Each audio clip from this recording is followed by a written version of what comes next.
Put me on production, destroy a work culture, and watch me chill on a couch doing nothing, and you can't do anything about it. I worked graveyards in a large furniture warehouse preparing furniture for the driver's next day deliveries. Each prepper was responsible for prepping 2 bays for delivery. To prep the furniture, we would unbox all furniture, put feet on couches, hardware on dressers, build dining room chairs and make repairs. The culture was to prep your bay, and when you finished you helped the next bay and snowballed until everyone was finished, and then you would hop on a cherry picker to get last-minute additions or replace damaged furniture. This place decided to implement a production standard. You were given an allotted amount for each action down to the nut and bolt. If you added up your allotted time and you finished early, you got a 10-cent an hour bonus equaling 80 cents a day. Also, this was to prevent you from helping other bays as you weren't allotted time for others' work. Malicious compliance. I was efficient and didn't waste any movements. I would blast through my bay, add up all the allotted time and saw that I finished 2 hours earlier than I was allotted. Rather than turn in my sheet and get 80 cents extra for the day, I sat on a comfy couch at the end of my bay and did nothing until my allotted time was up. I remember when the manager drove by and said, "We need you to go help so and get damages." I just looked at my watch, then at my beautifully prepped bay and said, "I'm still prepping my bay." Put my headphones in and leaned back while he looked completely shocked. There was nothing they could do as I was still on the clock for my bay. I saw it more beneficial to get paid for 2 hours of doing nothing than 80 cents to work my ass off. Now to the comments. I'm absolutely stunned that an actual human thought 80 cents was going to motivate someone to do anything. Was this person born before the Great Depression? OP replied. This was a typical warehouse job. I was surprised how excited some of the guys were to get a raise. I was making $12 an hour and looked at it like $24 a day raise compared to their 80 cents. I'd explain during breaks why we were getting screwed, and some tried the same thing but eventually broke and went for the raise. See, that's what I don't get about some of these companies. You know what would get people up and moving quick? Paying them for their full shift no matter what time they got done, and rotate out 2 or so people for last-minute addition/troubleshooting. That way if someone, like yourself, gets done 2 hours early, you could either go help someone to finish up early, maybe tack on a bonus incentive for helping someone, or just leave and still get your pay for the shift. Everyone wants to save pennies while spending dollars rather than just spending some dollars to save dollars. It is so asinine. Edit. I've seen a few mentions about people doing shoddy work with this method, and I agree if there is no one following up behind them and doing what a manager/supervisor should be doing and ensuring quality. If those that finish quickly produce poor quality, then they won't be long for the job. I did happen to work for a company who has warehouses that put together pallets and pay by pallet, where obviously the warehouse supervisors don't check how they set up pallets, as time after time the items on the pallet would be crushed because it should have gone on top and not the very bottom. Infuriating. Wow, a whole 80 cents extra. How long did that policy last? I too must ask, how long before this idiotic idea died the death it deserved? Hey, Reddit was still wood-fired back then. Wow, that's incredible bullshit. I worked in a warehouse once. The bonus for going fast was actually a good incentive. It was somewhere around 15 cents an hour extra for each % over 100% efficiency you were. So, if you were good, you could get a few bucks an hour extra for the whole day. I don't remember the exact incentives. I remember that it was a max of 120% efficiency and $3 an hour for the bonus. In theory that was cool.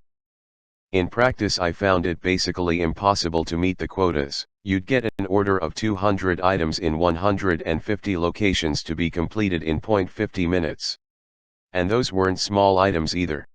The first 50 items would usually be heavy boxes of soup cans, and it takes you 15 minutes just to drive around to the locations. So, in reality you have 35 minutes to pick 200 items.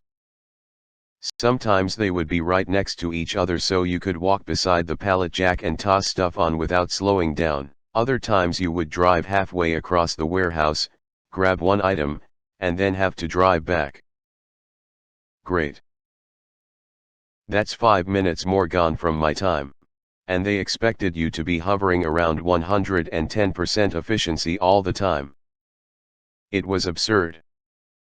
For some reason in the meat fridge the times were super generous. Every time I would go in there, I would have an order of 20 items in 8 locations to be completed in 0.45 minutes. That whole fridge was 4 aisles. It took 1 minute to do the whole circuit. Step 1. Introduce incentives and bonuses to see how fast people can possibly go. Step 2. Eliminate bonuses while making those max speeds the required minimum speeds. Step 3.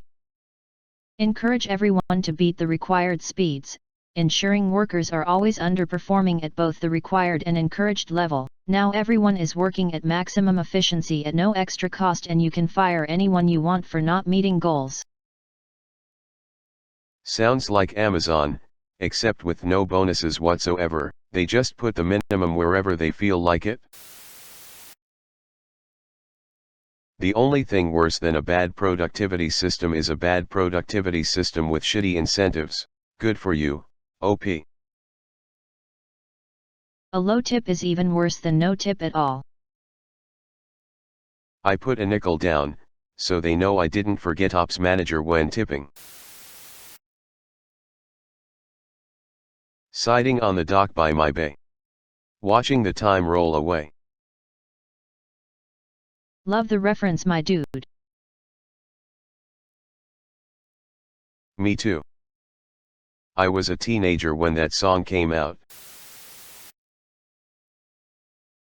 But /cinema bears, after tax that's like 50 cents. You make an extra 50 cents today and extra 50 cents tomorrow.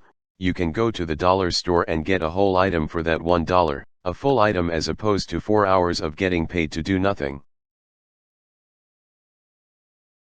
Be a man. Do the right thing. Yeah, you got it. Should have left 10 to 15 minutes of work for the last half hour, then you could trying say you weren't done yet. Wow, a whole 80 cents, that will get you absolutely nothing. 2 hours pay indefinitely smarter.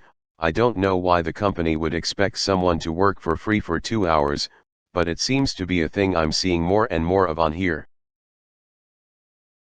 He wouldn't have been working those 2 hours for free. If he came in under his allotted time, his hourly rate for the day would have been increased by 10 cents an hour, which is a pay difference of 80 cents for an 8-hour workday. OP saw no sense in going above and beyond what he was required to do for what would amount to less than $1 extra. I would have totally gotten up, walked over like 2 minutes early, snagged the 80 cents just for the little extra FU.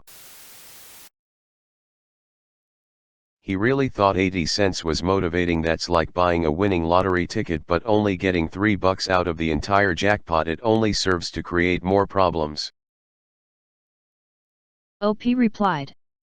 It was bonkers. I think they spent enough time and money on some firm to do a time study where they sat and watched us perform a task with a stopwatch.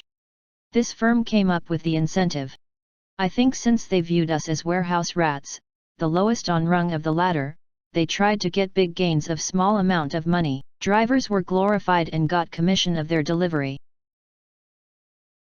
It looks like they did that on purpose, to prevent you from helping each other. This way you all decided to hell with that, I'm not going to do additional work for such insulting scraps. They got less productive employees, but without any sense of unity. When work culture is destroyed, it's easier to manipulate workers separately into unfair working conditions, because they don't think about each other as friends or at least allies, but strangers paid to do labor. It sucks when you think about functional work system, but current work system is far from functional, and, for some reason, an easy to extort worker is far more desirable than happy one who knows his value and has other workers to back him up.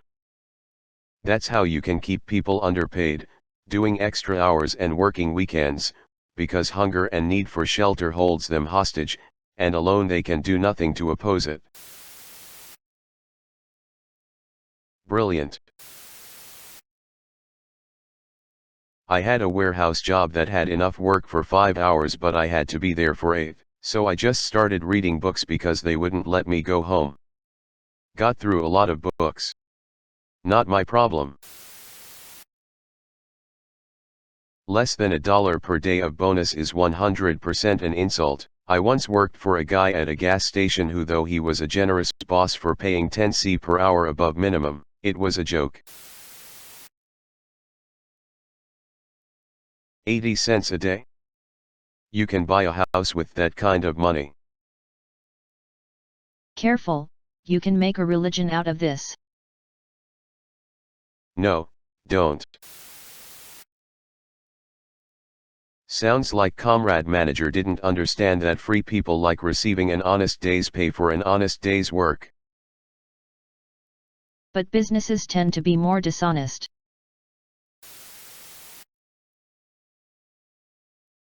$80 of ducking cents. Jesus Christ. You'll become a millionaire in a few weeks with pay like that.